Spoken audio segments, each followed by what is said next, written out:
বাংলা শিক্ষণীয় গল্প গাধা এবং কুকুর। এক সময় একটি ছোট গ্রামে একটি গৃহস্থ ছিল। তার একটি কুকুর এবং একটি গাধা ছিল। কুকুরটি মালিকের বাড়ি পাহারা দিত এবং গাধাটি প্রতিদিন তার পিঠে করে মাল সামান আনা নেওয়া করত। একদিন রাতে এক চোর গৃহস্থের ঘরে ঢুকে পড়ে।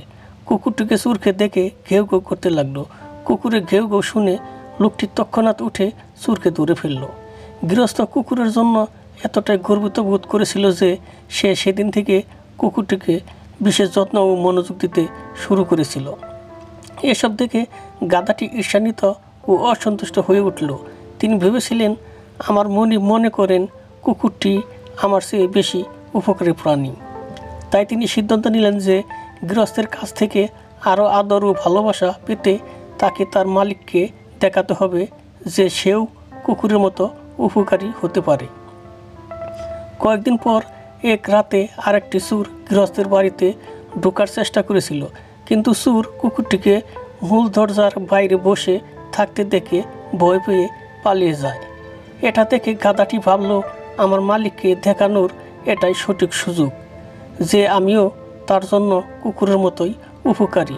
সে এখন থেকে আমাকে সমস্ত অতিরিক্ত যত্ন দেওয়া শুরু করবে। গাধাটি কুকুরের কণ্ঠ নকল করতে শুরু করলেন। মালিক ঘুম থেকে উঠে চারপাশে তাকালো। যেহেতু চোর ইতিমধ্যেই পালিয়ে গেছে, তাই গৃহস্থ কাউকে খুঁজে পায়নি। মাঝরাতে মালিকের ঘুমের ব্যাঘাত ঘটানোর জন্য সে গাধার উপর ক্ষিপ্ত হয়ে ওঠে।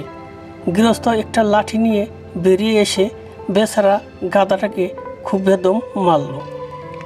বেচারা গাধার অবস্থা দেখে কুকুর তাকে বলল, আমাকে নকল করার চেয়ে তোমার দায়িত্ব পালন করা ভালো। গাধা তার বোকামি বুঝতে পারল। তারপরে গাধা এবং কুকুর ভালো বন্ধু হলো। গল্পের নৈতিকতা, অন্যদের অনুলিপি করার পরিবর্তে আমাদের নিজেদেরকে ভালোবাসা পাওয়ার চেষ্টা করা উচিত। বন্ধুরা, আমার এই চ্যানেলটি নতুন, অনুগ্রহ করে সাবস্ক্রাইব করুন, অন্যদেরকে দেখতে শেয়ার করুন।